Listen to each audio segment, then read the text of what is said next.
Hello Internet, welcome back to another episode of SnowCraft, my custom modded Minecraft Let's Play.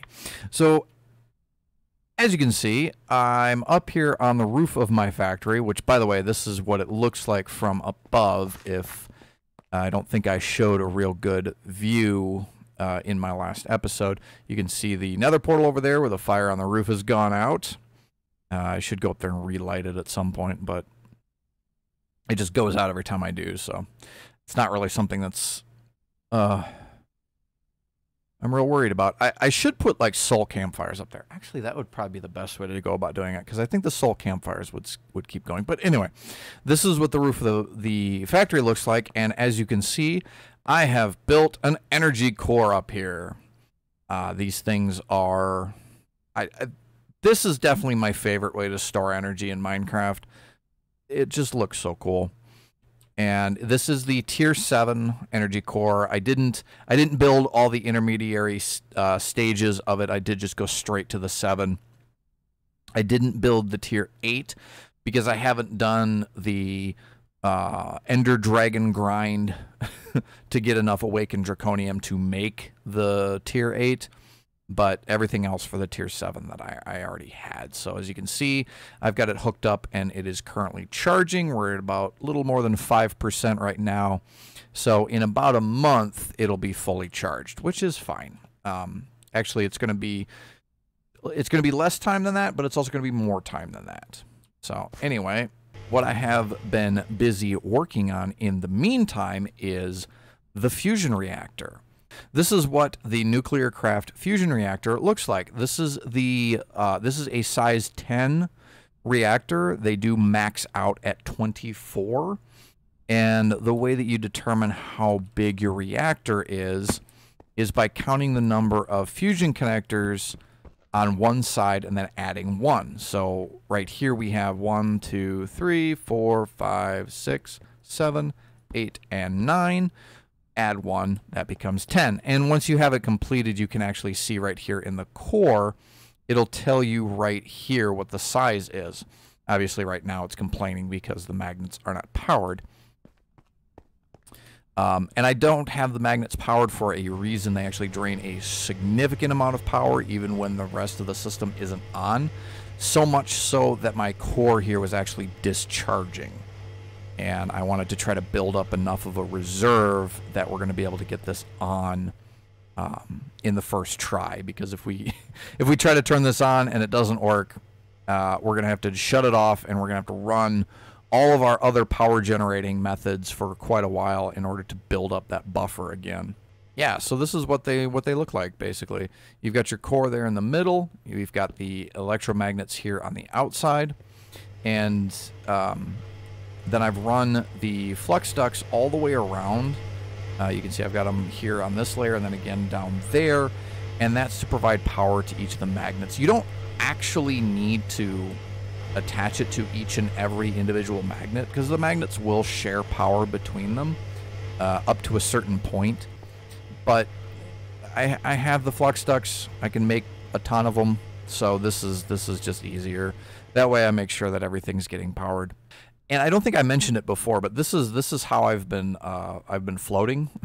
It's not really flying, but whenever I'm holding this wand, it creates this star field underneath me that I can stand on. I can't go down with it intentionally. I can't go down with it. Sometimes I fall, but you can go up by just jumping. So that's how I did all the what looked like I was in creative mode in the time lapse in the last video. And how I've done a lot of the other building that I've had to do around here. So anyway, we need some form of fuel. And as you can see, I've already got this filled up with liquid hydrogen. Well, the liquid hydrogen is coming from over here. That's also where this horrible noise is coming from, though I have the worst of it muted. So this is a setup that I alluded to with the previous system that I have downstairs. So it's the Electrolytic Separators, and they're taking in water. There's infinite water sources underneath each one of these that are providing the water for them. But each water is then being separated out into the hydrogen and oxygen, The oxygen is being dumped because it's not going to be, strictly speaking, going to be useful for us in this form. We could save it for when we start doing Galacticraft stuff, but Galacticraft has its own way of getting oxygen that's better than this, because it's not just oxygen that you need, it's air. So anyway, yeah, it's not a concern. We can just dump it. And anyway, the hydrogen is then being pulled out through these pressurized tubes. They're all connected to each other, and then the tubes are all connected to the rotary condenserators, which is what's making all the noise. And the condenserators are all hooked up. Everything here is set up with its full speed and energy upgrades. Then those are producing the liquid hydrogen, which is being pulled out using applied energistics, because the other option that I had was Ender IO, and the basic Ender IO fluid conduits are really just bad. They're not bad, but they're slow. They were forming a bottleneck, basically. So my choice was either upgrade the Ender IO conduits to the top tier, which involves a whole process, and you have to set up like a whole bunch more machines, and just like, or I can just use applied energistics. So I did. So I've got 7 condenserators. I've got the 8th connection here is the storage bus going into a black hole tank, and as you can see, I've built up quite a supply of liquid hydrogen. Then I've got another little network here with an import bus on the top that goes over into the core. And as you can see, I've got a little cable sticking out with another tank and a cable sticking out over there, and that is to allow me to pump the excess, the waste material, out of this reactor and store it in this tank. I might set up a second reactor, probably over there or over here, using the deuterium that this will be producing, but that's for later down the road. I want to store it right away so we have that option available to us. All right, what else do I need to talk about here? Anyway, yeah, we've got a break in the connection right here so that the E-magnets are not powered, and then there is a break in the connection here so the core is not powered. And this line right here is actually going to be temporary, because in order to get this thing started, once the magnets are powered, then we need to dump power into the core, and that's why I'm building up power in the energy core up there, so that we can dump power into the core, and this will need to basically raise this temperature gauge all the way up here to the top, all the way to that 8,000 kK unit that's being measured right there. Once that fills up all the way, then the core itself will activate, and it'll begin burning fuel and generating power. And once it does that, you can disconnect the incoming power because it's self-sufficient. It'll keep generating on its own as long as you keep putting fuel into it.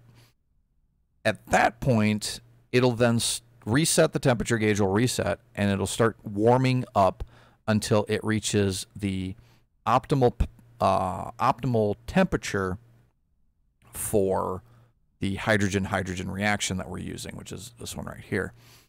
Once it reaches that optimal temperature, it'll be generating the maximum amount of power per tick that it is possible for it to generate using that fuel combination. In order to keep it from going over that and melting down, we need to install these active fluid coolers. And you can use supercooled helium in these, or you can just use water, and I've always just used water. It's easy enough to do. I've never run into a situation where I needed so much cooling that the water couldn't handle it. You got to put more of the active fluid coolers down. But yeah, that's what we're going to do right now, is we're going to get this all started up. So you can see I've got the materials in my inventory here for the output. I can't put the storage bus on there right now. Even if I put the import bus, I can't talk. Even if I put the import bus on the core right now, because it's not producing any waste material, any deuterium, the tank over here is just going to end up filled with hydrogen, which doesn't help because it's going to get pulled out of there and stored in there. So doesn't really do us any good. So we're going to wait until we've actually got a little bit of deuterium in the reactor before we worry about pumping it out. And we've got some time. These tanks are pretty robust, and they won't fill up instantly. I've done this a few times. So what we are going to need is we're actually going to need another flux duct, which fortunately I have a bunch of them in here. And yeah, we're going to go ahead and start this guy up. So the first thing to do is to get power into the E-magnets. And I do not have enough active fluid coolers to cool this down. I know that I don't. It's not something that I'm worried about. We have plenty of time once we get this going. There we go. So you can see the fusion reactor, we've got the torrid size, and everything else is 0. So now that that is good to go, we can go ahead and put that right there. And we're running. And the reason why it's running immediately is because these have 0 capacitance. They basically dump power right away. So now we're producing deuterium. So now we need to go ahead and get that on there. And we'll throw the acceleration cards into it. That shouldn't affect anything else. All right. Then we go over here. We throw our storage bus there, and we should see... Why are we getting liquid hydrogen in there? Stop that. Okay, yeah, see now it's filled up with waste, so it is shut off. We can do that, and that'll keep it running. We do want it to keep running because it's going to take a long time to heat up. You can tell. But I need to figure out how to get the deuterium out of here because it's not working for some reason. I have a cat in my lap. I don't know why I have a cat in my lap. He doesn't usually come over and snuggle with me, but... Ah, there we go. Okay, that gets me a little bit of deuterium in a bucket. And I love this about nuclear craft buckets. So stuff like deuterium is actually lighter than air. So the bucket is upside down. Because otherwise the deuterium wouldn't stay in it. But anyway, while we're waiting for that, because this is something that we can kind of leave this alone, we need to get our active cooling rate, which you can see is the last line of that tooltip there. We need to get that up to, I believe it's 8,000 is the 100% mark, but we need to get that to 100%. And the way that we do that is by putting more of these guys down. And you can see these guys are all active, so that's good. But we don't want to just put them down willy-nilly anywhere. We actually want them to be on the exact opposite side of the ring is where they are maximum efficiency. So for this one, this block right here actually pairs with that block there. Because not only is it on the other side of the ring, all the way on the other, you know, the opposite side of the ring, it's also on the opposite side of the actual circle. It's not a circle, but you know what I mean. And then it's on the opposite side of the center column. Yes, so it gets a little bit complicated. There's my acceleration cards. We can put those into there. There we go. Now we're keeping up. Now we're not voiding any deuterium. It's all going into the tank. That's where we want it to go. We are starting to generate some power, though, which is pretty good. We want it to be running...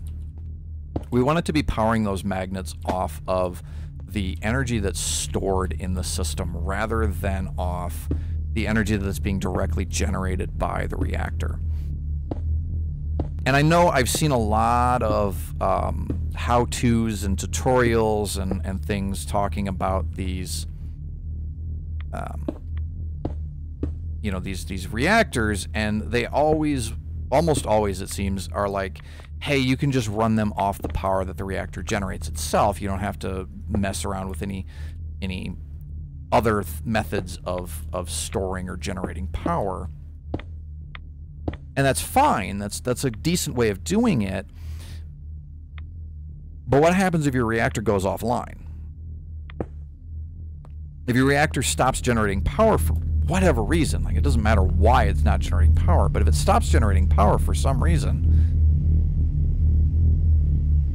your magnets demagnetize, like instantaneously. And if there is plasma inside the ring and your electromagnets are not powered, they explode. Like each individual magnet block explodes. It makes a huge mess. Spills plasma everywhere, makes a big mess. It's just not good. So you are going to have other power generation because you have to in order to be able to set this up. Let's check, see what our power... Okay, so we're still burning power, but we got to wait for that to heat up. And we're burning power because we're keeping those magnets powered. But yeah, so if your system runs out of power, your reactor runs out of power, your electromagnets depower and they start exploding. But you already had power generation from somewhere because you had to in order to get this reactor to, you know, up and running in the first place. So why don't you just keep using that power to power your electromagnets? Thus, running everything into an energy core, into some kind of an energy storage, and then from the storage into the electromagnets and then everywhere else on your base. This makes sense to me.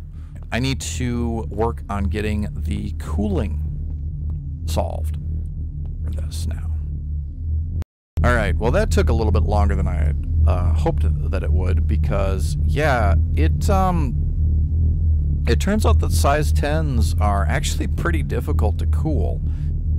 This is honestly, this is the first time that I've ever built a size 10 fusion reactor. Usually I build either a significantly smaller one, like a size 3 or a size 2, or I build the max size reactor.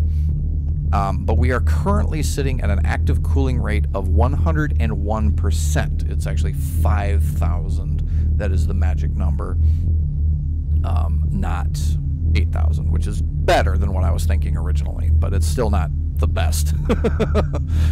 Anyway, now we could leave it where it is right now. The problem is that if we leave it at the 101, is that it will actually start slowly cooling down. And as you can see, the temperature change value there is actually decreasing, whereas before it was increasing. So if we leave it like this, that will actually eventually zero out, and we don't want that. So we're going to try taking one of these out and see what kind of a change that makes. We're now at 98%. Okay, temperature change is still going down, but not as fast, so that's fine. Eventually that temperature change, what we want it to do is we want it to hit 0, where the temperature is staying steady. And as it approaches the optimal temperature, and as this efficiency bar slowly fills up, it will do that. So I'm going to go ahead and put that back. Rid of this one. So what we need to do is we need to add what?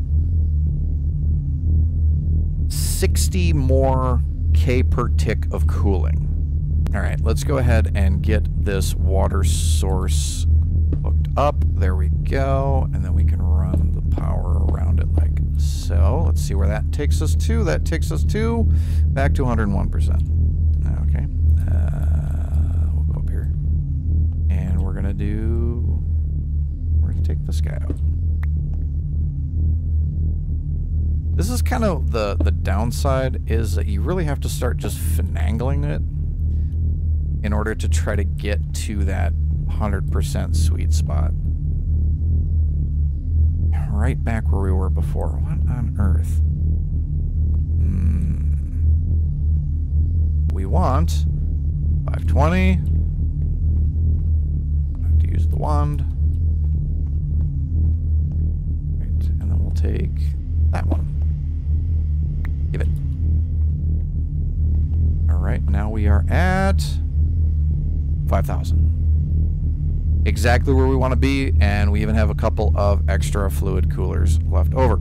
Unfortunately, we can't break them back down because I don't have anything in here that'll uncraft, but yeah, that's it. That's that's a nuclear craft fusion reactor. Sorry, that's a fission reactor. That's a fusion reactor. That's it. Yeah, that's what you got to do. It's a pain in the butt.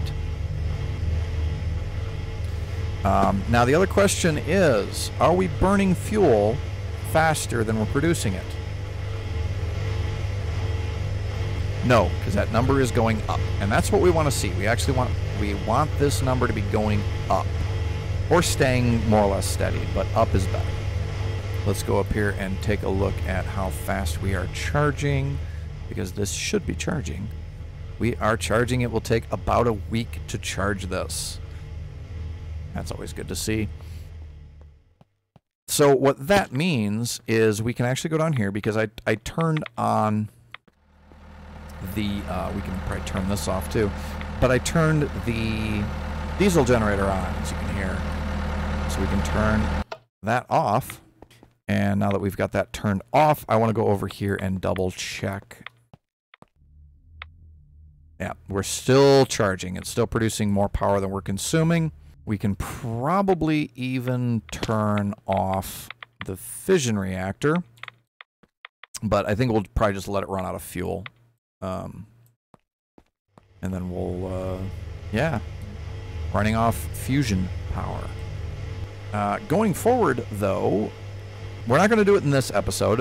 In fact, I believe we're probably about out of time for this episode. So in future episodes, the next big thing that I want to accomplish, now that I have my power generation sorted out, is the first thing is going to be to upgrade this to the maximum tier. We are currently at a tier 7. There is in fact a tier 8. But in order to get to the tier 8, in order to build the tier 8, we need awakened draconium. As you can see, we need a ton of awakened draconium. But yeah, we will need to kill the Ender Dragon a second time to get enough hearts to make the seed. I'm probably not going to do that on camera. It's going to be even less interesting fighting it this time than it was the first time, because I have the wand, so I'll be able to just, you know, hop on air up to the crystals to take them out, and so on and so forth. The other thing that's going to be a bit of a challenge is when we go to upgrade this, we have to disconnect the power from it. You know, so we're obviously not going to be able to be running power through there, so we're going to have to run a bridge connection from there over to here to connect the power generation, which is these two lines here, to the power consumption section over here. That's another good reason to get the fusion generator up and running and let it charge up all the way, because we should then hopefully, maybe if we're lucky, this guy alone will be generating enough power to run the base. In fact, it really looks like it will be. Which, if that's the case, then, you know, I'll just have to run the connection from there to there and it'll be fine.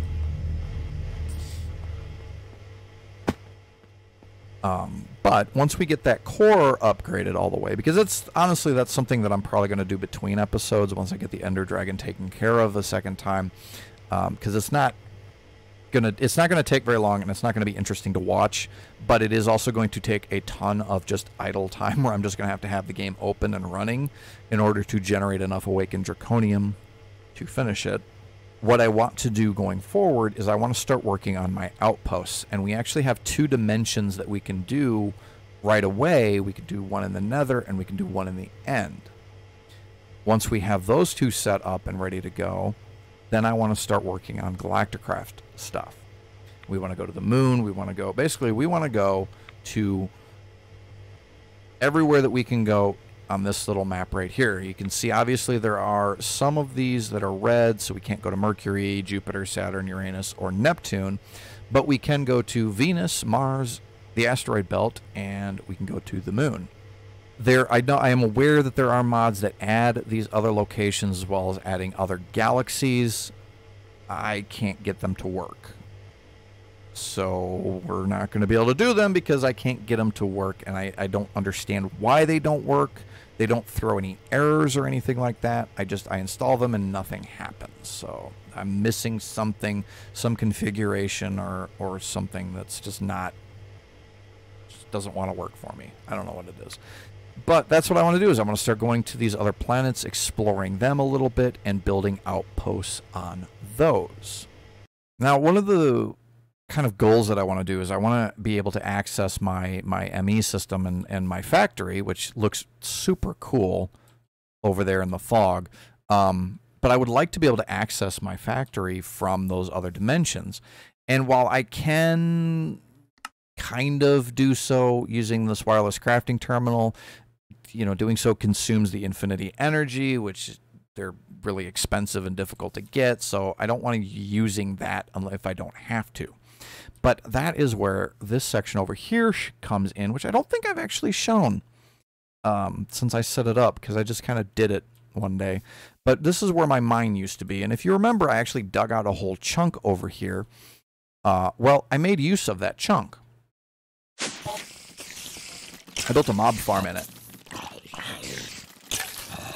So if you're not familiar with what's going on here, I'll walk you through it. This stuff right here is dark clear glass, which is it's basically Ender IO's version of the tinted glass that was introduced in 1.17, meaning that you can see through it, but it doesn't actually let light through, so mobs can still spawn. And then the ground under there is Extra Utilities 2's Cursed Earth. And that causes, as you can see, that causes mobs to spawn like crazy. And then this area is 3 blocks high, so Endermen can spawn in there. In fact, you'll see them occasionally. And I've got these Ender inhibitors set up to stop them from teleporting. A lot of times they'll hit the grinders right here, take damage, and then they'll teleport away. So they'll teleport up here, they'll teleport up topside or something. Yeah, there was an Enderman right there. You just heard him. And we don't want that. So we've got the inhibitors set up to stop them from teleporting around. And then I have a dread lamp here to stop bats and things from spawning, because we don't need bats down here. They're just annoying. Yeah, there was an Enderman right there. You saw him try to teleport. And then this is just glowing glass, just to have a light source there.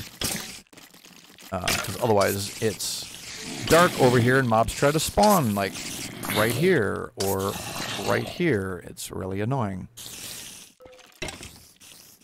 But what am I doing with all of these mob drops? And here you can see the Cursed Earth right here. Well, they're all going and getting piped down, collected by this absorption hopper, and getting dumped into this chest. And then from the chest, they're getting pulled out. And some of them are going into this drawer right here, like the Infinity Booster cards that I was just talking about, because Endermen have a chance to drop those. As well as Ender Pearls, Redstone, and Glowstone, all of which are very useful, and I, in fact, keep running out of Redstone for my various builds. So this gives me another source of them, because the witches drop those kinds of things. I have a wireless connector here, but it keeps disconnecting. So I don't know. I'm not going to keep fighting with it, because it was just draining power when it was disconnected and wasn't working. So anyway, not really super concerned about it. Now, everything else that the chest that is being dropped by the mobs, because I really honestly don't need everything else. Like, everything else is being generated by these mobs. I don't need it. All of that is going into this guy. And this has been down here running for a while. And you'll see what I mean here when I click on this. So what this thing is this is basically a trash can from Applied Energistics. But you put matter into it, you put fluid into it, or you put energy into it, and it takes all of them and stores that. And eventually, depending on what you have it set to, it will create either matter balls or singularities. Singularities are super, super useful. So have enough of these now. But what we can do with these singularities is we can use them to make these guys. Singularity, ender dust, and then explode it. What we do with these is we build these quantum link chamber quantum rings. And these things actually allow your applied energistics connection to traverse dimensions. They're really cool. I've played with them in creative. I'm really excited to build one in survival. But because I have 8 of these, that basically means that we can have 8 different connections. We can have 8 different places that we can connect to. And yeah, I'm really excited for that. We can even turn this off.